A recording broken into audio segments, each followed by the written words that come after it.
Okay. Well, welcome. Okay. Good morning.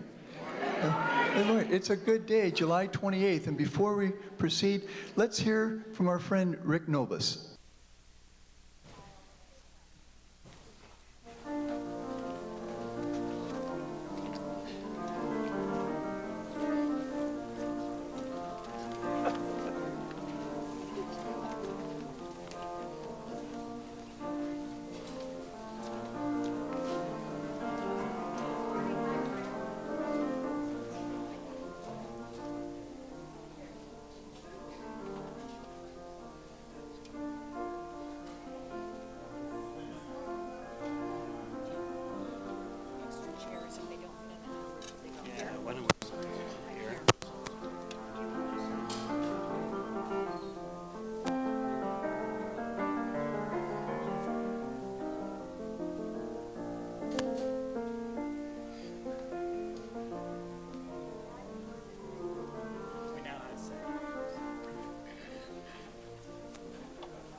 Rick, thank you, and thank all of you. Welcome this morning to our 6th event in our Summer Forum Speaker Series for summer 2019.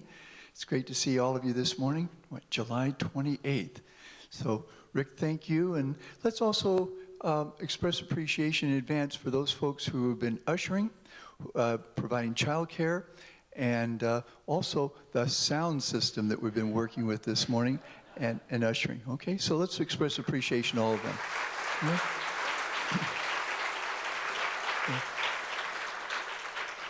Yeah. Normally, we keep this door shut. We try to keep the door shut throughout. If you need to exit for some reason, please do through the back. And the reason why is because we're recording this, so you can pick it up online. So with that in mind, before proceed further, I want to then introduce our speaker today, and our speaker is Congressman Ben McAdams.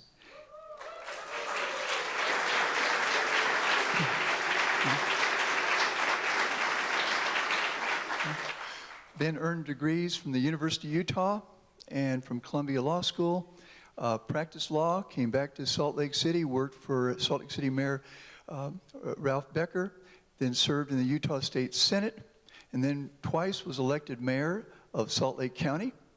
And then in 2018, won a seat in the 4th Congressional District here in Utah. And has been serving in that position now in the 116th Congress. He won in part because he emphasized bipartisanship. Bipartisanship, also a reduced role for the impact of professional lobbyists. He emphasized listening to people, listening to constituents, being accessible, and also to emphasize fiscal responsibility. Last Thursday, The U.S. House voted 284 to 149 last Thursday to approve a 2-year federal budget plan that would increase the national debt from $22 trillion to an additional $1.37 trillion over the next 2 years.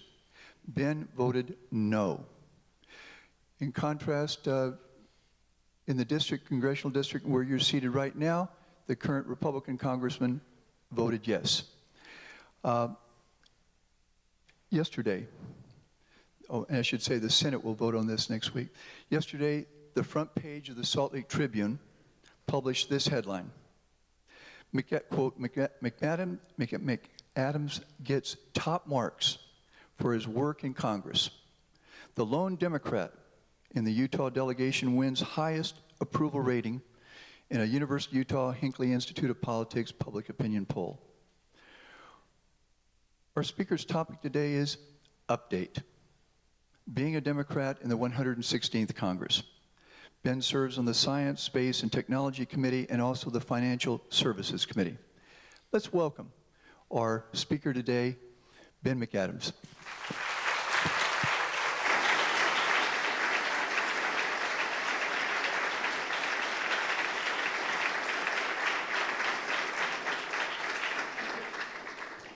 Good morning, Unitarians.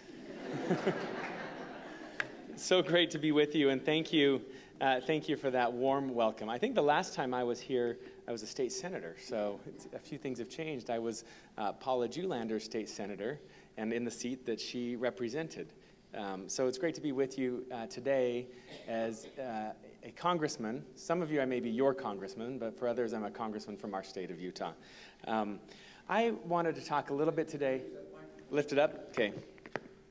There we go. Is that better? Okay. Well, thank you again, and it's so great to be with you. I wanted to talk a little bit about we just finished about 6 months in Congress, my first 6 months in Congress, and some of the experiences that I've had there, and then I'd love to take some questions from you all.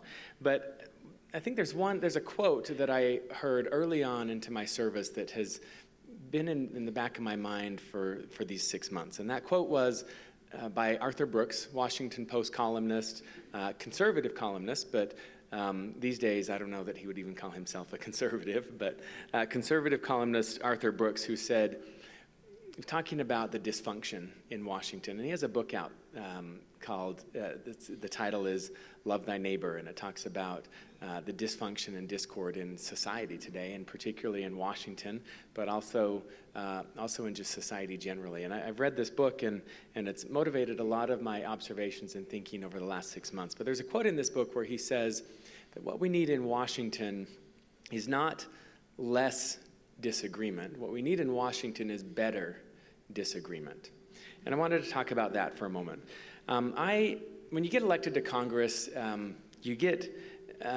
Congress is a place where ceremony is everything and procedure is everything. So you get assigned to your committees, you rank your committees where you want to be, and they sift through that. And then I was assigned, matched up with my preferences, but I was assigned to 2 committees, as Tim Chambliss mentioned. I'm on the House Financial Services Committee, which is banking and finance, of which that's my background. Prior to going into elected office, I was a securities attorney. So it aligns well with that part of my background, but it also is the committee that deals with homelessness and housing. So it felt like a good blend of my experiences in the public sector and in the private sector.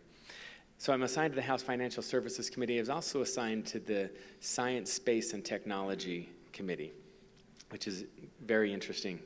And we are back to the days where Washington values science. So we're working. It's good to be on that committee. So then you get assigned to your committee, and they make your seating assignments. So seating assignments are by seniority, just simply how long you've been on the committee. So the back row, the senior-most person, is the chair of the committee, and then the back row is taken up with people in order of how long they've been assigned to the House Financial Services Committee. So then you get to the new members, which are on the front 2 rows. And your seating assignment there is, since there were a lot of us that came in, there were 103 new members of Congress, 63 new Democrats, and the rest Republicans who are new members to Congress. So you get assigned, the Democrats sit on the left side of the dais, and the Republicans are on the right. And you get your seating assignments, and that's, from what I understand, just random, name out of a hat, how you're ranked when you all have the same seniority, when you all came in on the same day. So as luck would have it, my seat is adjacent, I'm right in the middle of two of my colleagues who you may have heard of. I sit to the right, literally and philosophically, of Alexandria Ocasio-Cortez.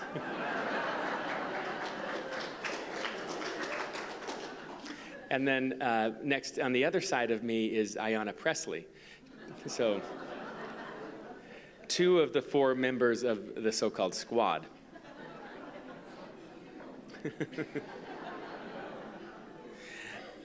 We actually have a friendly relationship. I think, I am one of the more moderate members of the House of Representatives, and they are certainly some of the more progressive members of the House of Representatives, but we have a friendly relationship. I'll admit that I don't know either of them well, but when we get to committee, we talk because we're waiting for the proceedings to start or on our breaks and that. We have some friendly conversations. And I want to tell you, going back to that theme about disagreeing better, not less.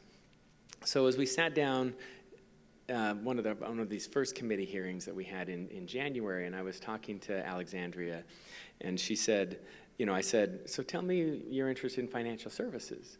And, we were talking about several different topics, and no, actually, this was a few weeks into the service, and we had a hearing relating to medical marijuana. So you ask, what is the banking committee doing with medical marijuana? Maybe we need it, but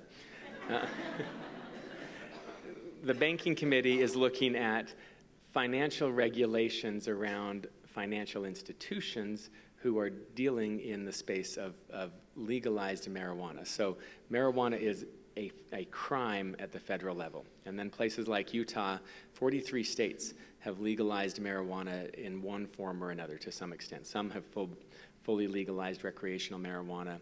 Others have legalized it, like Utah, for medicinal purposes.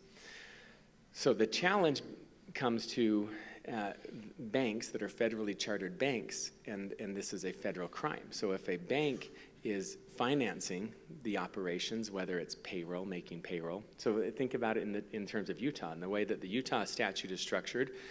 Utah employees of state government will be the ones dispensing medical marijuana. So if a bank is making payroll for state employees, those state employees, in the eyes of federal law, are drug dealers. I guess that would make Governor Herbert the kingpin.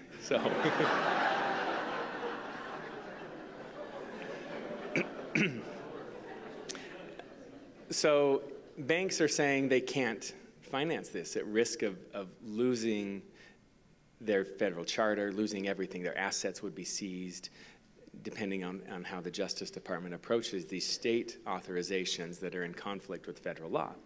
And so what's happening is the banks are just staying out of the space altogether. So what you've got is that industry is entirely a cash business. You cannot pay with a check. You cannot pay with a credit card. They can't deposit in a bank account. So you'll have individuals walking around with duffel bags full of hundreds of thousands of dollars of cash. And it really creates an unsafe environment, to say the least. These establishments will be and have been targeted for crime, for violent crime, because people know there's large amounts of cash. I see if you can't hear, and if I trail off and get quiet, just give me the signal, something like that. And so I'm going to especially task those of you in the back with keeping me loud. Is it louder? Louder? Are we okay? Okay. I'm going to and I'll look up there, and then if I see the signal, I'll speak louder. Okay. And speak more directly into the microphone. So the Financial Services Committee is looking at this, and there was a legislation before us that said, the question is, should we create a safe harbor? So a bank that is dealing in an industry relating to marijuana that has been legalized by the state, the federal government will honor the state provisions to the extent of state law, not in excess of state law. So a place like Utah that's legalized it only for medicinal purposes, if you go beyond that, then you would be in violation of this legislation as well. But we're going to take a states' rights approach and honor what the states have decided is good for them for the sake of the banks who might finance that. It's going to be safer. We don't want a cash industry. As I was saying, it's not only dangerous for the proprietors, for the business owners, but it creates some systemic and societal risk. If we have banks that are cash flowing like that, the risks that money can be laundered for terrorism, for the sakes of terrorism, for other illicit activities. We do not want a multi-million-dollar, hundreds of millions of dollars in cash in an unregulated, not in the banking system. So this legislation would create this safe harbor for the banks and to bring it in. So I'm talking with my colleague, Alexandria, and I said, she asked me, where was I on this legislation? And I told her that Utah had legalized medical marijuana by ballot initiative in 2018. And I have to say she was shocked. She has some preconceived notions of what Utah is. And then I asked her, I said, tell me where you are on this. And she said, well, I support the bill, but I have to tell you that what gives me some pause is that we are considering legislation to make it safe for banks, while thousands of my constituents and thousands of people across this country are in prison for doing things that are now legal in the states where they did them. And she said, I think that's an injustice. And it was something that hadn't even crossed my mind. And I think that notion is far more complicated, right? I think, and I understand, first of all, we're the banking committee. We aren't the judiciary committee that would have jurisdiction over criminal sentencing and criminal penalties. But I thought that brief momentary exchange before a committee meeting started helped me to see the issue more broadly, to understand better her perspective and where she's coming from, and to have a more three-dimensional understanding of the legislation that was in front of us. The legislation passed out of committee with strong bipartisan support and has now made its way to the House floor. It looks like it has strong likelihood of being passed by the House of Representatives, and there's bipartisan support on the Senate side. I can't predict what will happen in the Senate, but that legislation is moving forward. But I wanted to tell you that, just to tell you that exchange, that we live in a world where of the utmost divisiveness, and it is left versus right, right versus center, left versus center, and the nature of the dialogue is so divisive. But I truly believe that what we need in Washington is not less disagreement, but we need better disagreement, because when we listen to each other and when we understand each other, the nature of our problem solving is better.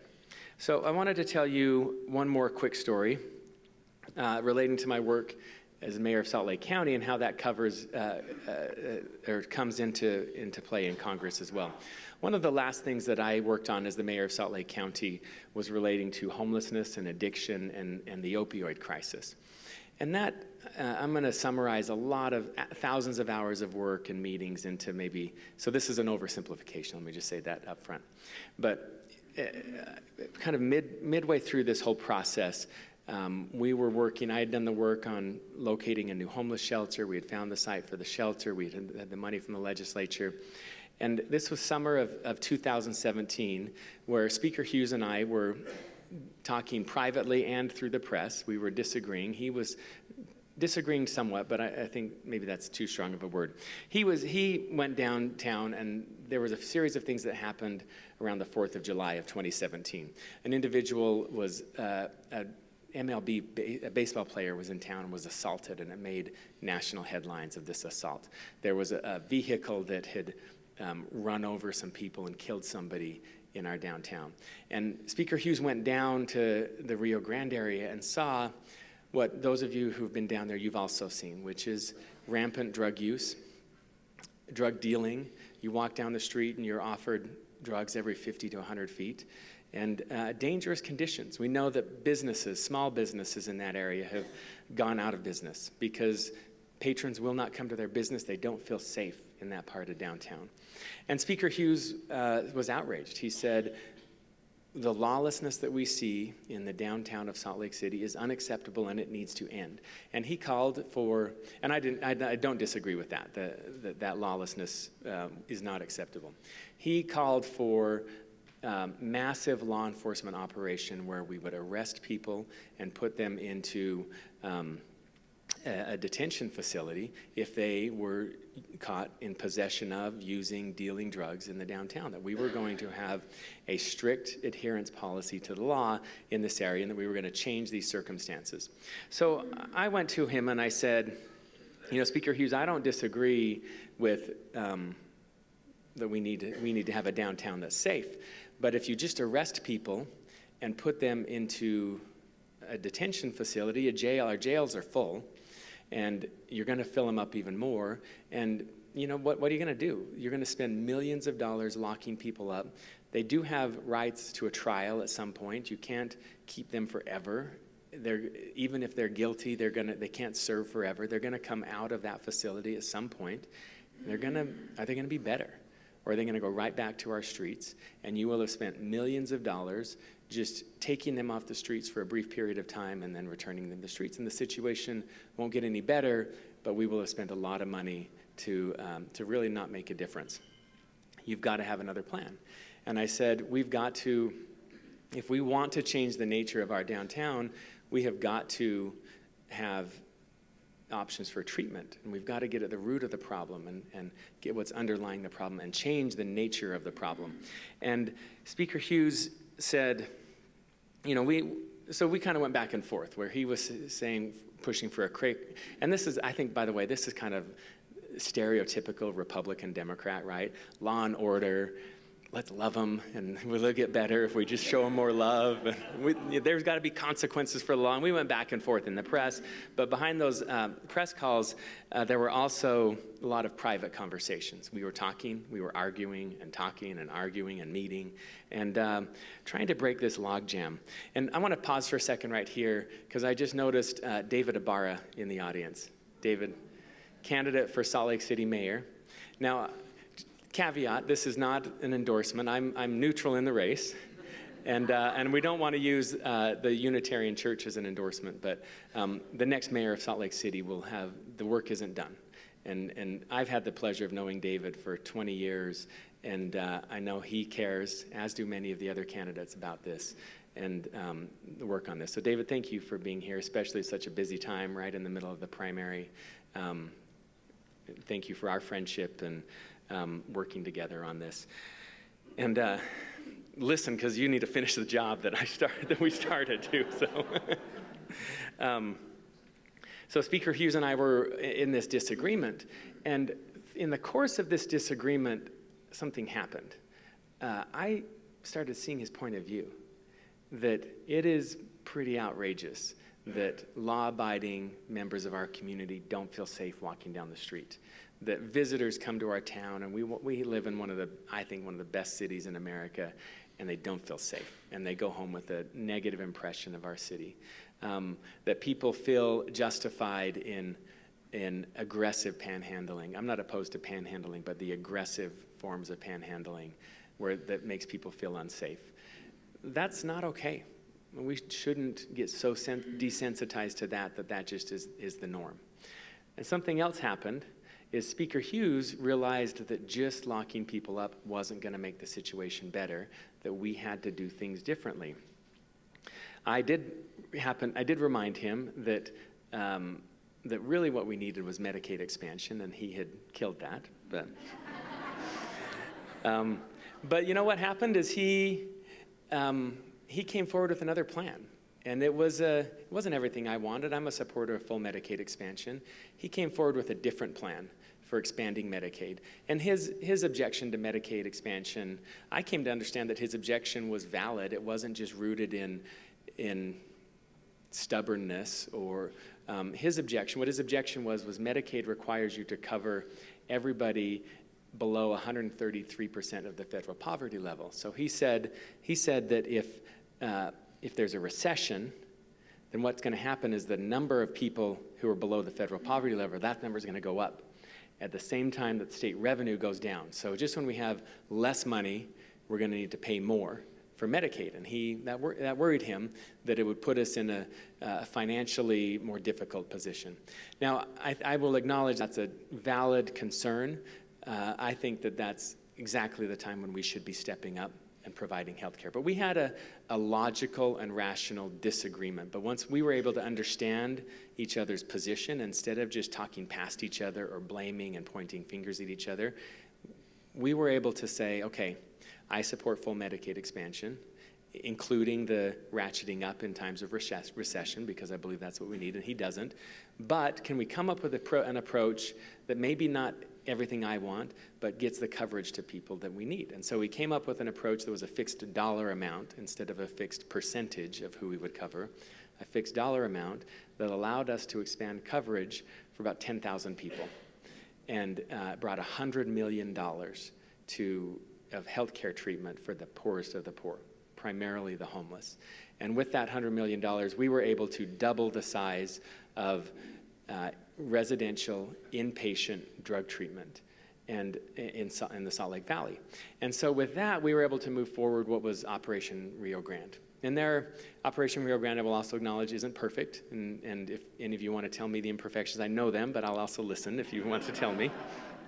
But the concept that we're not going to allow blatant law breaking on our streets, and we're not going to allow our citizens to feel uncomfortable or feel unsafe on our streets. But we are also going to do it in a different way, and we're going to put people into treatment and help them to help themselves to turn their lives around. So Operation Rio Grande moved forward. On August 21st, a woman by the name of Destiny Garcia was arrested as part of Operation Rio Grande. She was taken to the Salt Lake County Jail. She had 15 prior convictions for shoplifting and possession and other things. She had been a heroin addict for much of the last 10 years. And she was arrested, and not uncommon. And she was mad and inconvenienced that she was taken off the streets where she wanted to be.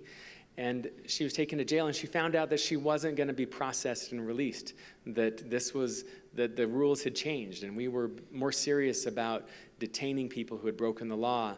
But she was also learned that something else was different, that there was a treatment bed waiting for her immediately if she would take it. And so feeling that her life was at rock bottom, she took it, and she went into treatment. And I met Destiny Garcia 6 months later when she was graduating from Odyssey House. Finishing her inpatient treatment about 4 months later, in January of 2018. She was finishing her inpatient treatment, and she was doing much better. And she was graduating from inpatient to outpatient. She still had a long road ahead of her in outpatient treatment. And she was going into a sober living facility. One of the things that we realized in Operation Rio Grande, this was one of the imperfections. A lot of people entered into treatment, and it was going really well, and the taxpayer, we were paying for treatment instead of incarceration. But we realized that people were going to graduate from inpatient treatment and have nowhere to go. And if they are in a rigid environment and controlled environment where they are sober and then all of a sudden are thrown out into the world, the risks of relapse are high. So we realized that the taxpayer investment we had made in helping these people to become stable and sober and productive members of society was at risk. And so Speaker Hughes and I teamed up again and funded a voucher for sober living. We were going to give people a 6-month runway in a sober living home. This is a place where 15 people will live.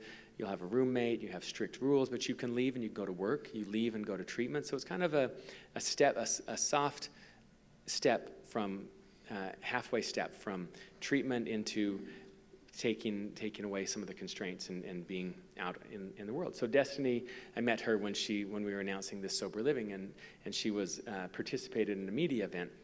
And I started keeping track of, I try to keep track of people who I meet and how they're doing in that. So I'd ask my staff from time to time how Destiny was doing, as well as other people who were going through this process, and they said she's doing so well. She's now a manager in the sober living facility, and she's doing really well there. And I would ask, and they said, but she's just gotten a job. And then I asked a week later, how's her new job working out? Oh, she had to leave the job because the hours didn't work out. She has to treatment. She has to get to treatment in the evening, and she couldn't leave work in time to catch a bus to get to her treatment appointments in the evening. And it's court-ordered treatment. It's also something she needs for her own well-being. So she had to quit that job. But then she got another job. But then they did a background check, and they fired her. She got another job, and they did a background check, and they fired her. And she had a series of jobs that she kept getting fired from. She ultimately, I asked one time, and they said, she's got a great job. She loves it. She's doing really well. She's working at Build-A-Bear, making stuffed animals. And I said, oh, that's great. And they said she is working 10 hours a week. It's all they can really give her. But, and I said, how much is she getting paid? Well, she's getting $8 an hour. So do the math. She's earning $80 a week. She's earning $320 a month. That's great when she's got a voucher where room and board is paid for. But when that 6-month runway comes to an end, statistically, everybody can exceed the statistics. And if anybody could, Destiny could. But I'm sitting there thinking, wow, if this is where people are going, we've now got them 9 months sober, Destiny and people like her. But this runway is going to end out, and people are going to crash and burn if we don't do anything else. So we started looking at employment and going to different employers and asking them to take somebody who had a checkered past and was doing better and in recovery, and would they take them and hire them and take a risk on them. And we were getting people placed in better paying full-time jobs that were working with their schedule for treatment. It was at this point that I realized that I should probably walk the walk. So starting in May of 2018 through today, Destiny Garcia is the receptionist at the Salt Lake County Mayor's office.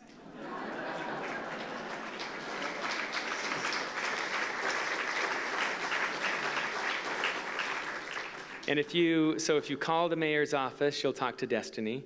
If you stop in, you'll see her there. Say hello to her. She's a wonderful person, has become a dear friend of mine. I want to read you her Facebook post from yesterday.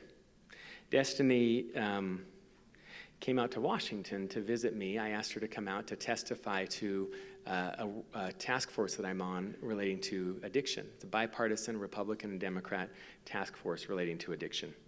She says, she posted this yesterday afternoon, less than 2 years ago, I was lost, hopeless, and completely broken.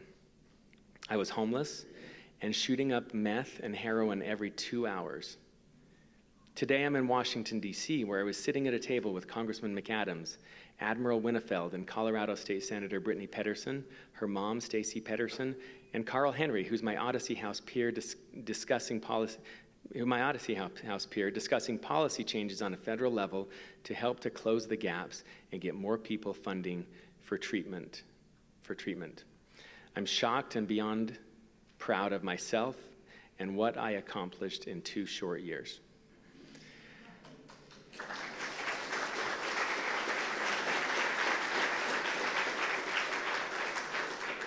So the takeaway for me, coming back, and I'm going to wrap up here and open it up for questions, so start thinking of your questions. Softballs only. I'm just kidding. The takeaway for me here is there was a moment where Speaker Hughes and I could have argued that he was wrong, that he killed Medicaid expansion, that he just wants to lock people up, he's wrong-minded, and it was a bad approach. And he could argue that I'm a typical Democrat that just wants to waste money on people who don't deserve it. And instead we did disagree. And we talked through our disagreement until we moved forward with something that we both agreed on. And because of that, people's lives are changed. Destiny is, and hundreds of people like her are contributing members of society, raising their kids and giving back in our community. And the cost of disagreement and dysfunction in Washington, there is a human cost. We must be better. We must do better, and you must expect better of your elected officials. Thank you.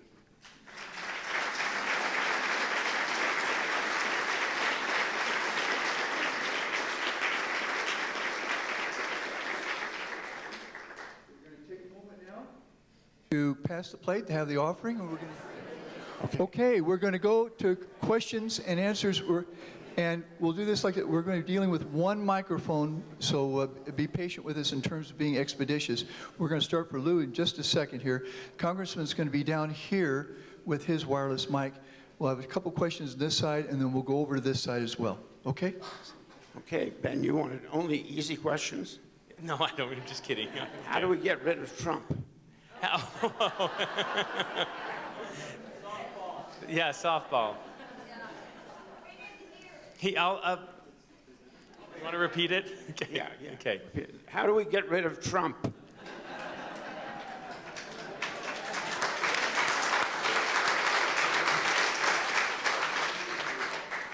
Well, I will tell you, first and foremost, Congress is doing what I think it needs to do, is taking very seriously a constitutional duty and obligation to ensure ethics and transparency prevail throughout our government, and that no one is above the law, not even the president, right?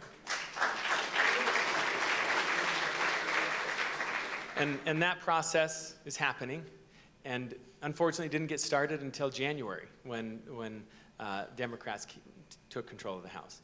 But we should ensure, regardless of party, regardless of position, that no one is above the law and everybody is held to the standards that we're all held to. And so that process is happening. I know that process is happening so much more slowly than many people would like. But I will tell you, I have not made a conclusion on where that process would go. I don't think it's appropriate for me to make a conclusion. That process needs to run its course. And then I would, I kind of see myself, the analogy I use to the position I'm in is I'm a juror, potentially a juror. And so I'm going to let the process play out and make an assessment as that process plays out. But your question was, how do we get rid of Trump? And I'm going to tell you the best way to do that is 2020. Okay? I'm going to say one more thing first, and then we'll go to the next question. But in that regard, I mean that seriously. He is not. I think I'm so disappointed when I talk about coming together and better disagreement. And you see even the tweets this morning about attacking a member of Congress because of poverty in his district, and Elijah Cummings. That is so disappointing.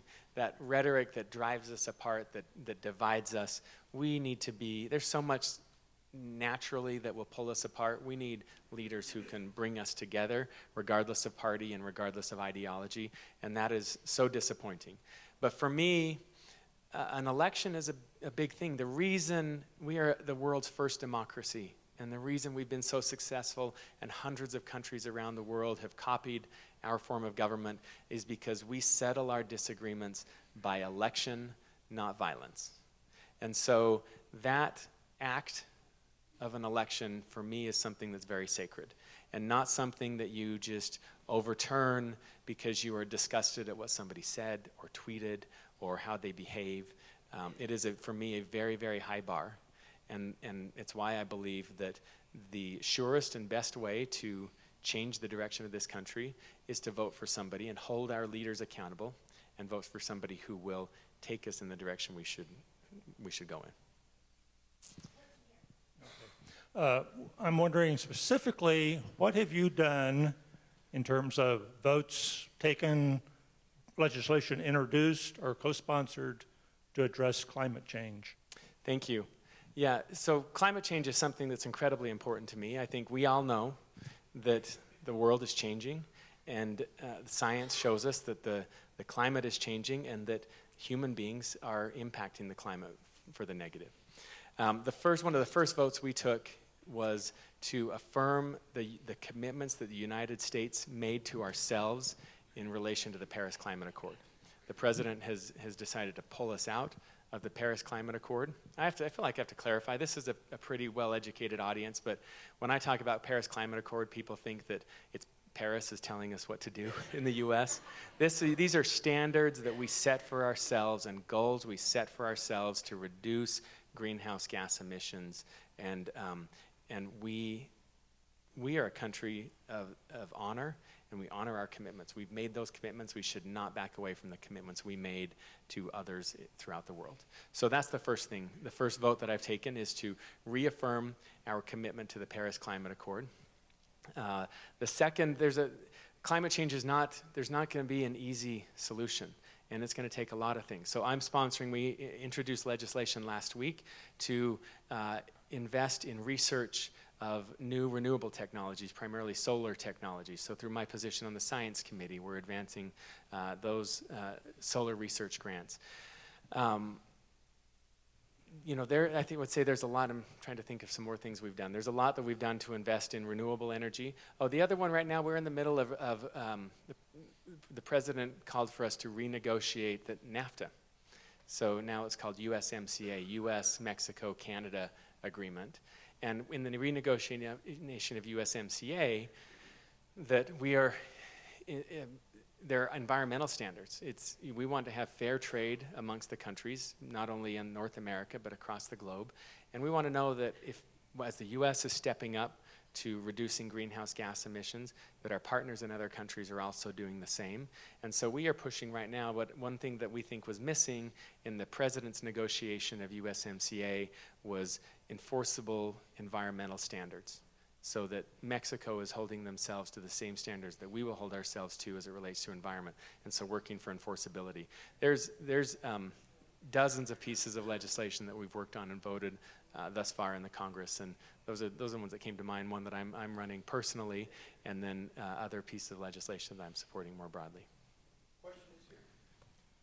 Good morning, and thank you for being here and for serving us. Following on your theme of better disagreements, how do we get the Senate, including our two senators, to start considering legislation short of getting rid of Mitch McConnell?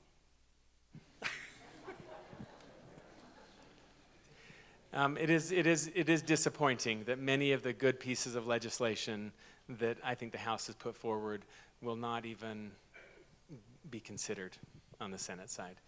I think, it's easy to point fingers, and as part of this, trying to have better disagreements, not worse disagreements, I'm going to try and refrain, even though it's not always fair, I'm going to try and not point fingers. But I think there's things that I can do and that the House can do to engage earlier and better.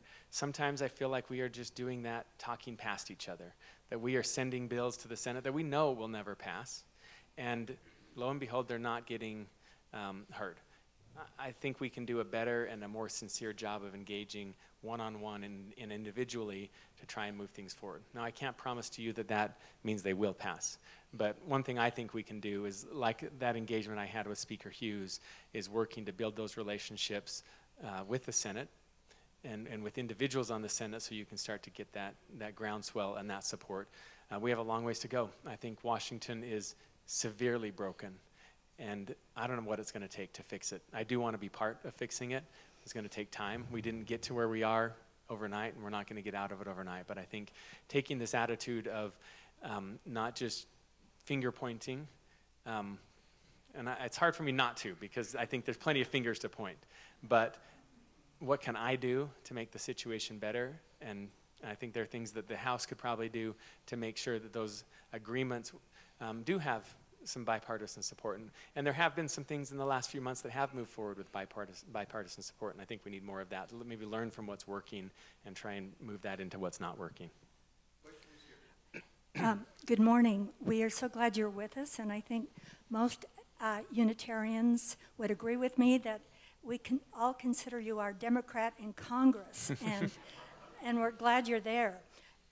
Now I have a question. I first wanted to tell you that the General Assembly of the Unitarian Church in June voted that BDS would be their action of immediate witness, and in Unitarian terms, that means the entire country from coast to coast, that protecting BDS is one of the Unitarian goals. And this spring, this congregation signed 121 signatures to a petition, and we delivered it by hand to your office, to Nicole Dunn. And it said, we want our First Amendment rights, and BDS is a First Amendment right.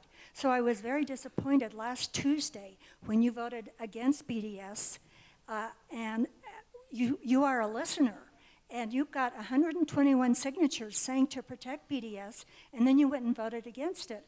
I don't think you had 121 signatures on the other side, so you ignored us, I think. But I would like for you to justify why you voted, and please don't say that BDS threatens Israel as its right to exist, because that's just something the Israeli lobby makes up.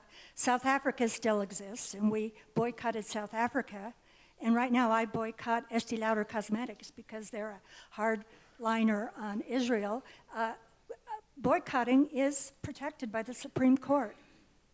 Thank you. Actually, I've probably gotten well in excess of 120 signatures on the other side as well. So and that's one of the tough things about being in Congress is you have constituents on so many different areas and different opinions, and those opinions matter to me. And I welcome your opinion. Doesn't mean that I'm always going to agree with your opinion. I have to hear everything I'm hearing from my constituents and then try and make the best decision on what I'm seeing. So I don't support BDS. I do support, as you said, free speech. So there are people who are going to choose to use their dollars and their speech to boycott. And if that's what an individual chooses to do, that is your constitutional right, and I recognize that. So I've been, there are anti-BDS legislation that I have not supported because I think it goes too far in the realm of denying individual free speech. I am not a supporter of BDS. I think Israel is an important partner to the United States as the only democracy in the Middle East and an important friend and ally to the U.S. And so I do not support BDS, and I do worry that it does threaten the safety and stability of our partner Israel.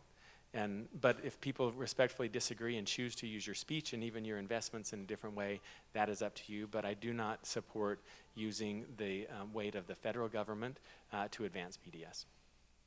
Question is here. First, a comment. Thank you so much for your support of our sanctuary movement. You are the only member of Congress who has come here and met personally with our guest, Vicki Chavez. Is Vicki here today? I think she's up Hi, there. Vicki. Really appreciate that. My question has to do with the climate crisis. I don't call it climate change anymore. I know that you have conceptually supported carbon pricing, and that members of Citizens Climate Lobby, both in Washington and our chapter here, have met with you and you're supportive. Could you help us understand the political calculus that you have to go through to decide whether or not to co-sponsor HR 763? Sure. So my experience is the Utah legislature. I was a state senator for 4 years. Paula Julander, former Senator Julander, Representative Waite, where'd she go? Representative Waite, good to see you. There's an interesting cultural difference, first of all, between Washington and the Utah legislature. I noticed soon after I got there, everybody's asking me to co-sponsor bills that I've never read, that are in a different committee, and it's just, it is the culture of DC that the process for a bill becoming a law is the same in Utah and in DC. But in DC, you get bills that have 300 co-sponsors. And in the Utah legislature, sometimes I think I saw one time in my entire 4 years in the legislature that you had a lot of co-sponsors. Usually you have the sponsor of the bill, and then the Senate sponsor and the House sponsor bill. You'll have one sponsor of the bill. So my concern is, I'm comfortable with that approach. My concern when I went to Washington and I see everybody signing on to co-sponsor a bill, I said, what's the difference between co-sponsoring and voting for a bill? Well, they're basically the same thing. And I said, what if I'm signed up to co-sponsor a bill and the bill changes and I don't support the change? How do you vote against a bill that you're co-sponsoring? Well, yeah, that's kind of awkward. You might have to do that. So this is my calculus, and I'm new to Congress and reserve the right for my perceptions and understanding of it. Not understanding, my understanding is clear, but my process for moving forward to change. But what I said right now is I'm gonna proceed slowly on these things. If I'm a co-sponsor of a bill, and then all of a sudden the bill changes in a way that's harmful for Utah, and people say, oh my goodness, this bill, hurts Utah and to the benefit of, Colorado, and I'm a co-sponsor of the bill, that looks really bad. And so here's a few criteria that I've said with my legislation. And it's an art, not a science. But I've said, if a bill is originating a committee that I don't belong to, then I'm going to be less inclined to co-sponsor a bill. It's a subject matter, so I'm getting more and more familiar with some of the banking issues, but they're complex, and the issues, the Judiciary Committee or the Foreign Affairs Committee, I'm just less familiar with the ins and outs, the nuances of various legislation. So if it is originating committee that's not my committee, I'm less inclined to sponsor it. If it is likely to change dramatically over time, then I'm less likely to be a co-sponsor. I don't want to sign on to give a blank check of support to an issue that I don't know where it's going to go. But if it's highly unlikely to change, so I did sign on to a bill, not in my committee, that gives a congressional coin to recognize baseball, right? It's not going to change very much.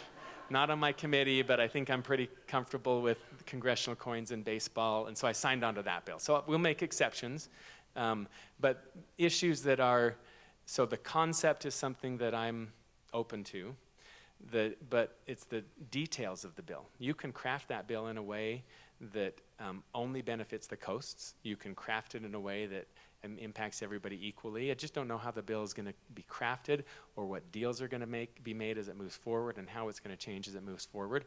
And I need to have the ability, some leverage. You kind of give up your leverage once you sign on as a co-sponsor of the bill. So I need to have some leverage as that moves forward to know that it's going to be done in a way that's fair to my district, that we're treated fairly with regards to everybody else. So our criteria, I'm not going to remember all of them off the top of my head. Committee that I'm on or not on, likely to change or not change, bipartisan. I'm much less likely to support legislation that's purely partisan and want to see that dialogue happening and working to bring people from the other party on board. So those are our criteria. That's why I've said the concept is something I'm open to, but not prepared to sign on to that legislation or others. And I would just ask you to maybe understand that my frame of reference is, again, going back to the Utah legislature, where bills start their path and evolve along their way, and then they come up for a vote, and then you vote for it.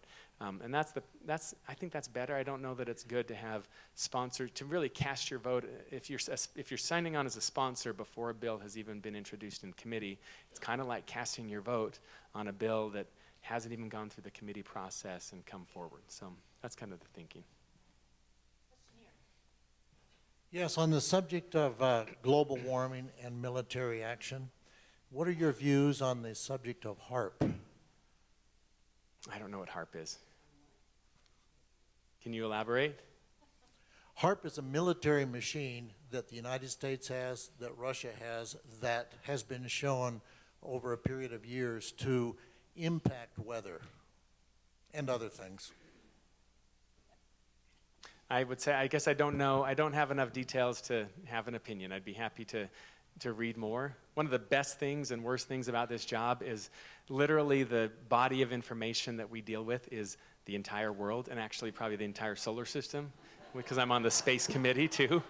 And so I love, just academically, it's such a fascinating job, but it is also drinking from a fire hose. So I'm sorry I don't have any information on that, but if you want to send something along, what I love to do is read on my flight. So I have about 8 hours a week because I'm flying back and forth. My family's here in Utah. So I fly out and then fly back, which as mayor, I have 8 hours of like alone time, which I haven't had in years. So I've become a reader in the last 6 months. So send it along to my email address, and I'd love to read up on it. Question is here. Hi. You're a very compromise capable person. You stress that you're compromise capable. I've seen some efforts lately in that direction. That's to be commended. But isn't Washington right now under the control of a very corrupt political party which seeks to further its agenda at the expense of everyone else? And isn't it time for the Democratic Party to get together and have one focus, not to be split up into people like AOC that are trying to radically change everything, and then the leadership, Pelosi and stuff like that, who are playing nice, kind of like you are? Aren't we talking about a climate emergency? Isn't it time to make the politics a little bit more radical also on the Democratic side so that we actually can get the White House? Don't you think that one of the greatest opportunities to win 2020 would be for the Democratic Party to declare a climate emergency and make that the main point of differentiation to the Republicans? Well, first of all, I would love to have more unity. I just need more people to agree with me, and we can have better unity. I'm joking. You know, I honestly, I am concerned about the utter corruption that we see in Washington, and I think there's corruption in both parties and on both sides. But I also say I think there's good in both parties and good on both sides. I've formed some good relationships with some of my colleagues on the other side who are not corrupt, who are motivated by the same things I'm motivated by public service and doing good for the country. Coming back to that experience with Speaker Hughes as mayor, we can go to war, and we can fight, and we can radicalize. And the cost of that is inaction. And inaction has, for me, an insufferable human toll of solutions that we will not address climate change if we radicalize and if we react in an equal and opposite way, we will not see solutions. I think we have to continue to restore trust in our institutions, restore a sense of normalcy and consensus building. And it's through that we are going to save this country and restore Washington to what it has been and what it can be. There's some literature out there that I'd encourage you to read. Professor Posen at Columbia University is writing about hardball tactics, and the response to hardball is anti-hardball. That restoring trust in these institutions, we care about these institutions, courts. Now, all of these institutions are under attack today, but the best thing we can do is to not further attack them, but act in a way that restores trust in these institutions and the integrity of voting. Our voting systems are under attack. Let's restore trust in our voting systems by taking actions that will give trust back to our voting systems, to our courts, to our elected officials in our offices. So ethics, integrity, reducing the impact of money and special interest in politics, anything we can do to restore trust in that. But I honestly do not believe that the right answer is to be an equal and opposite force to some of the corruption we see in Washington. It is to strengthen those ties that bind us across party lines and finding common ground to address things like climate change, like climate crisis, homelessness, national security, and all of the many challenges that we're seeing as a country right now. Hi, Ben. Thanks so much for coming and speaking to us today. Here's a subject that's got to be close to your heart. It's how do we get money out of politics? I've heard that a U.S. House of Representative member has to spend 2/3 of their time seeking money. And of course, here are some people, hopefully will be able to donate some money to you. But it's wrong. I mean, most representatives get money from big donors. That's the easiest place to get it. And there are always strings attached. The last election had $6.5 billion in cost for the presidential and the legislature, which is a huge number. But if you divide that by 200 million families in this country, that works out to $33 per family.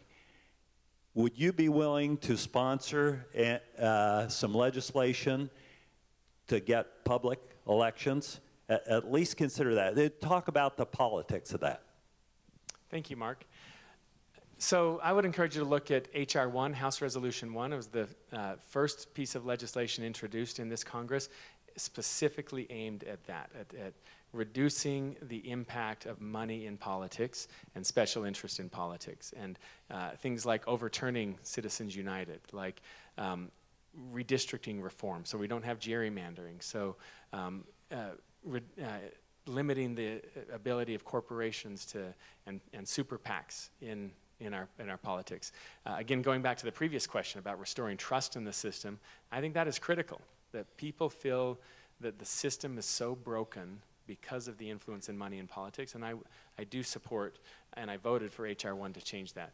To answer your specific question, I do have some concerns with public funding of campaigns. I think taxpayers, most people, including myself, hate those TV ads that take up months leading up to an election.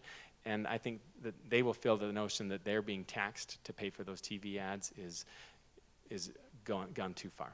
But there are other things we can do, including H.R. 1.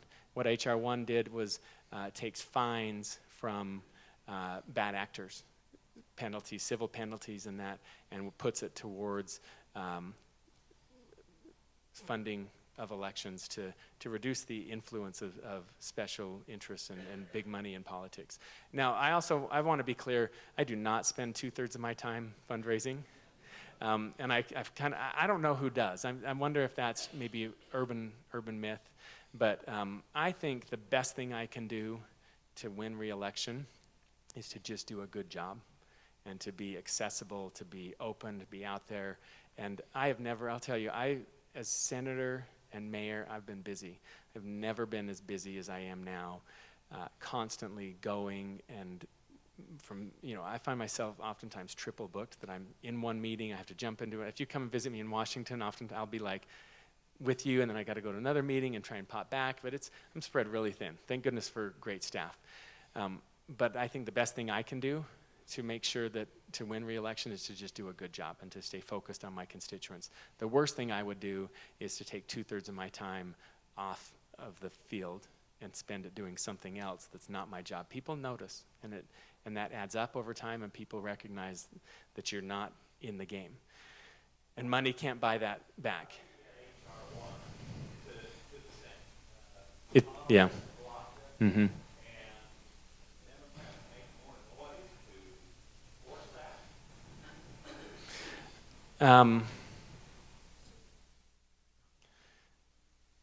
Sorry, there's a trick. I'm trying to think through. There's a tricky rule that I don't know that members of Congress are prohibited from advocating to the Senate, but I would say you can.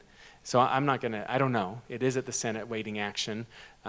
You can talk to your senators if you feel that that's important legislation to move forward.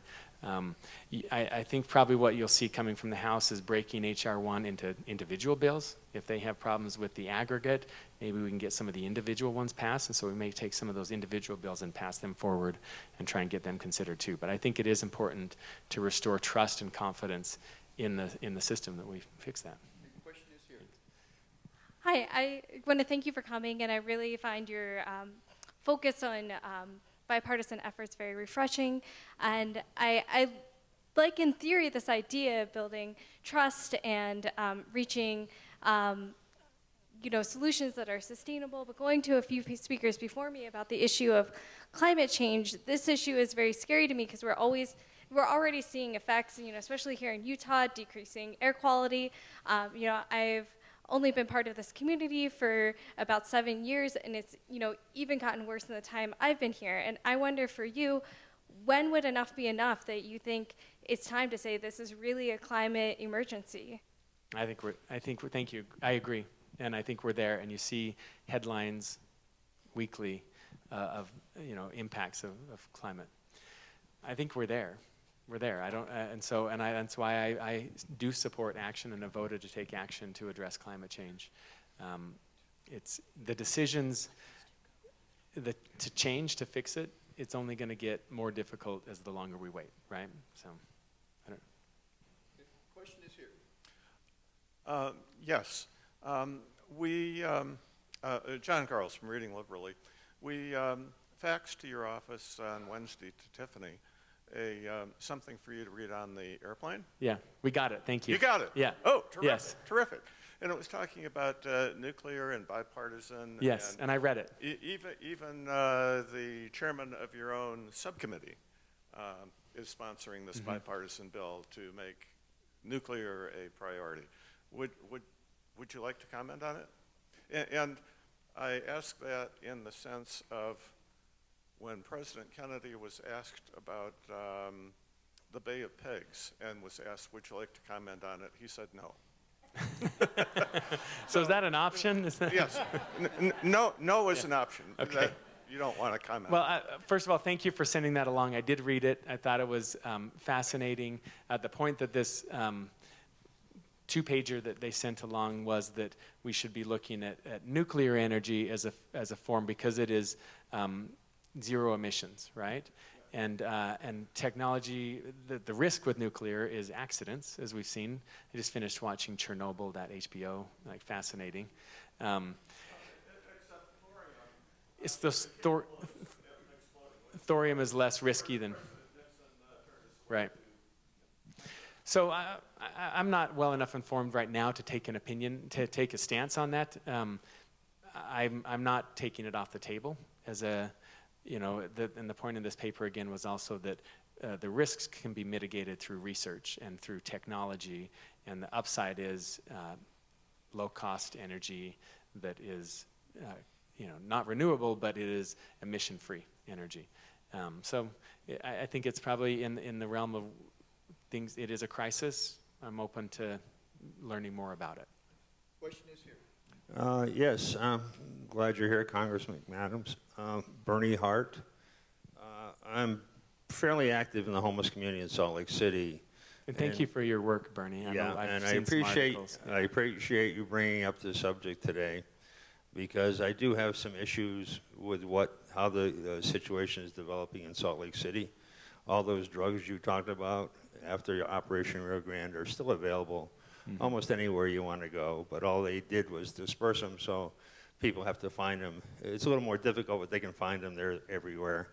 And so in Operation Rio Grande, what I really struggle with is people and service providers in the system, in what is supposed to be a data-driven system, and that's what we were told from the beginning, that this was all going to be driven by data, point to individual success stories rather than accumulated data to stress the effectiveness of systems and programs.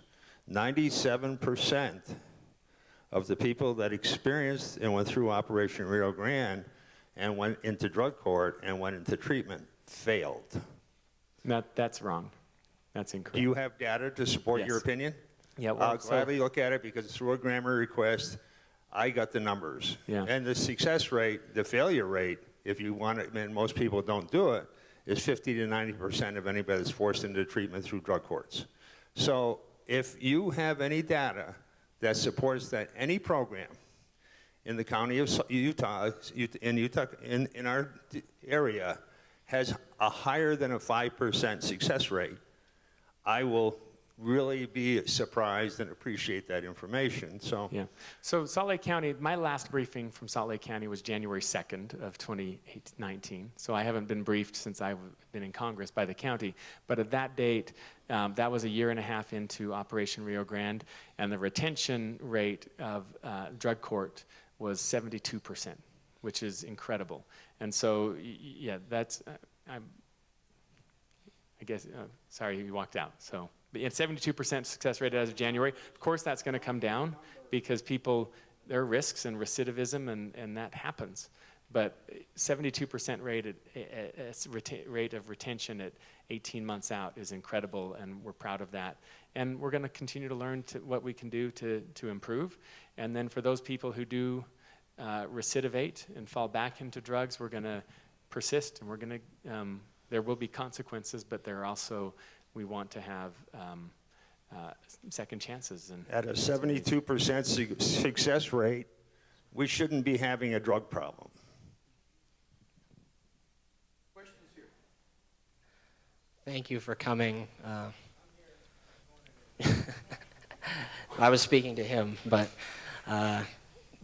moving towards a more general, less turbulent question. We hear a lot in the media about the role that the media itself has on our president, and how, Fox and Friends kind of influences decisions and things like that. I mean, that may be myth, but we see the role that it has. As a member of the House or in Congress, how do you see the role of the media, and how does that affect your decision making, essentially? I mean, you sit next to AOC. That's why I wanted to ask the question. But yeah. I think social media has had a incredibly negative effect on democracy, and I think that potential of social media is big, at the opportunity that I can reach out to my constituents without a filter and direct, and that you can see me and reach out to me directly. That's incredible potential. And I guess I'm optimistic that we will kind of figure that out. But I do think the impact in recent past has been to make our debates more shallow and less constructive. And it really rewards sensationalism over thoughtfulness. And it worries me. And I don't know what it's going to take to fix it. But, on both sides, you see a lot of that sensationalism and hashtag when the underlying policy is so much more complicated and nuanced. But social media doesn't reward that or value that. So there's a joke I like to tell. I'm going to see another question here. But sometimes people say to me, why aren't you louder? We want you to be loud like we see AOC and we see these people and that. And why can't you be more like that? And I say, I speak out quite a bit. So maybe, first of all, I'm not making national news. And I'm talking to my district. But I'm authentically a moderate. I believe in markets, and I believe that markets can run awry, but I believe in the power of markets and free enterprise. But I joke, imagine the moderate rally where we're like, what do we want? Thoughtful policies enacted with multi-stakeholder engagement and coming together. And when do we want it? Implemented over the next 20 years in a it just doesn't work. So anyway. Yes. I'm Jerry Wilmore, and I contend that the problem is not Trump. He's a symptom. He's a symptom of a system that's corrupted by corporate cash. Until you go to public financing of campaigns, it will continue, and we'll just be dealing with platitudes. Totally agree with that. I would add to that gerrymandering, redistricting. That is one of the causes. There are other causes, too, that are really troubling. And Tim, this gentleman's raising hand a lot too, so I'd love to, okay. I know, I just figure he's not being seen because, yep. Hey, I'm very happy you're in Congress, but I just had a question about your vote on mandatory minimum wage and why you voted against that. Mm-hmm. We currently have a federal standard. It hasn't changed for decades. And I don't understand why even a $15 wage, which isn't that much in this day and age, couldn't be voted for. Yeah, thank you for asking that. And I know there are a lot of people who are concerned about my vote. First of all, let me say that I do support raising the minimum wage. It's $7.25 and it hasn't been raised in decades. So I do support raising the minimum wage. My concern was with a one-size-fits-all. I don't know that the approach to wages that works for San Francisco or New York is really going to work for Utah. The Congressional Budget Office that examines this predicted that raising the minimum wage to $15 an hour would result in the loss of almost 4 million jobs. And the reason is, what you're going to see. So in weighing my vote and how I was going to vote on that, talked to many small business owners. I remember talking to a woman who owns a Great Harvest Bread store in West Jordan, and she said, I'm barely getting by right now. If I have to pay $15 an hour, I will go out of business. And so you'll see job losses there. You will see an acceleration of automation. I was at the airport a couple weeks ago in Atlanta. I had a layover in Atlanta, and they had no cashiers. They just had a self-checkout in the airport. That I'm guessing probably you do get some shoplifting there, but at $15 an hour you can tolerate some shoplifting, but I think you'll see an acceleration towards automation with a minimum wage. That's going to happen anyway, but you're going to see, so you will see job losses. And my fear is, New York City already has a $15 minimum wage, New York State. You're not going to see those job losses are going to be focused in places like rural Utah. And so I said I would support a minimum wage approach, and there was legislation that would have done this that I supported, that would have been taken more regional approach to allow for minimum wage, recognizing that rural Utah, the cost of living in rural Utah, the purchasing power of the dollar in rural Utah is different than it is in New York City, and we should see take into account regional factors that would allow it to be different in different parts of the country. That's what I would have supported, and was disappointed that the only option on the table was $15 across the board rather than something that recognized the differences of different parts of America. But I do support raising a minimum wage. I recognize how hard it is for people to make ends meet on wages. I would also support investments in things like apprenticeship training. Some of the answer to a livable wage is to help people gain the skills through lower cost of college tuition, but also investments in apprenticeships to help them be qualified for jobs that pay substantially above even $15 an hour. I'm Richard Tierlink, and my question is, considering gerrymandering, could you be out of a job soon? I am going to take the attitude that I will be happy with whatever constituents I have. I don't want any of my constituents to feel resented. So whatever district, so redistricting follows the census. So we'll have the 2020 census, and then redistricting will happen in 2021. And then they will have to redraw the boundaries to accommodate population shifts. We have some parts of the states that have grown faster than others, so they'll equal it out, and the boundaries will change. They can change by a little, or they could change by a lot. That's going to be determined by the Utah legislature. The citizens of Utah adopted a independent commission, and I support that. I think that you shouldn't have politicians choosing which constituents they want, which voters they want. It should be the voters choosing which politicians you want. And so I supported that. And that passed. Prop 4, it was Prop 4, and it passed. And if the legislature doesn't change it,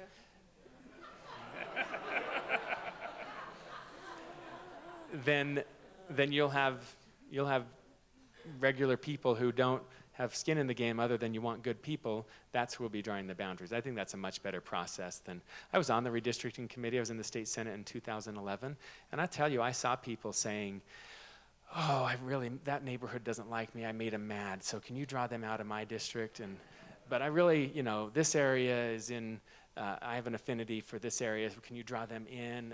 And I just think that kind of horse trading, that's not what you want. Like if you made some of your constituents mad, then go and face them, and they're either going to vote you out, they're going to understand your vote, like the minimum wage, you're disappointed, and we will talk about that, and then you choose whether, that's in the aggregate a reason to vote me out, or are there other factors to keep me in. But that's a relationship that I develop with my constituents, and I think that's important. And it shouldn't be just drawing people out who disagree with you and drawing people in who agree with you. That's part of the reason the system is so broken. So I hope that we have regular people drawing boundaries, not politicians drawing boundaries that benefit themselves. And I guess we'll see. It's almost 11:30. Steve will be our last question. Well, thank you for spending your Sunday morning with us. Yeah. And I really like the bipartisan efforts that you're championing. And so I just have a simple question along those lines, which is, of the time that you have to choose when you speak with other members of Congress, what percentage do you speak with Democrats and what percentage do you speak with Republicans? That's a great question. This is maybe also something that's broken about Congress. I was there for, so it is the busiest I've ever been, I said that. And I also recognize that, between meeting with my staff, reading bills, running to committee meetings, everything that we have, there's not a lot of time to associate with your colleagues. My kids came out to DC a couple of weeks ago. They have this summer camp for children of members of Congress or children of staff of Congress. It was pretty cool. We had to pay for it, by the way. I want everyone to know it's not free. So we had to pay for the camp. But, it was so different my kids got to know kids of other people in Congress. And it's kind of like in Utah. When you have, not a Utah thing, but when we had kids, our friends all of a sudden became our kids' soccer parents. Your friends change when you have kids. And I noticed that in Congress, that all of a sudden who I was talking to was those members whose kids were in summer camp with us.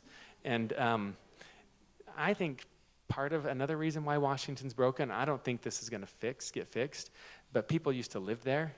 And Republicans and Democrats, their kids went to the same schools and played soccer together, and you form that relationship that is outside of just sitting across from each other in a committee hearing. That's changed. My family lives here. I don't see them moving to Washington. I think the world's just changed, and so that's missing. But I recognized that I wasn't going to get to know people on the other side unless I made it a priority. And so I joined what's called the Problem Solvers Caucus. It's a group of, it's 24 Republicans and 24 Democrats. You have to join 2 by 2. We call it's the Noah's Ark approach. You can't join them unless you got some. And so we get together weekly and we talk about bills. And I actually went to the border last weekend with the Problem Solvers. It was 10 Republicans and 7 Democrats. We went to the border and to say, what are we going to do about this situation?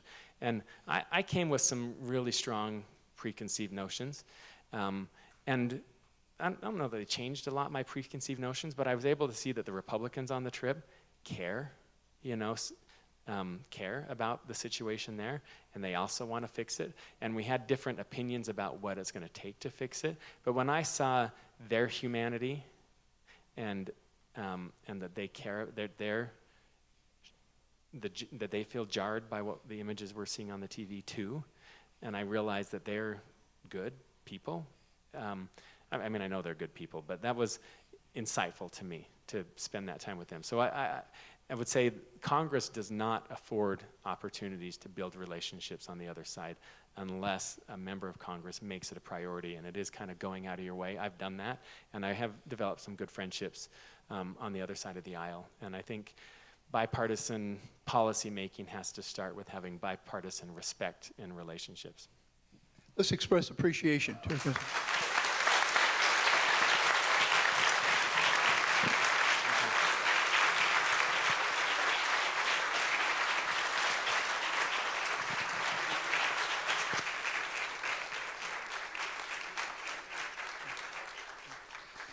Two quick notes. That is, next week, our 7th speaker will be Howard Burkus. You may remember Howard for the last 40 years, especially the last 28 with NPR. His talk next week will be 28 years and 31 days, an NPR correspondent's career. Also, the Congressman has agreed to stay for a while and speak to you on an individual basis or small basis. For those of you who like coffee and more conversation, Elliott Hall awaits you. Okay, thank you all very much.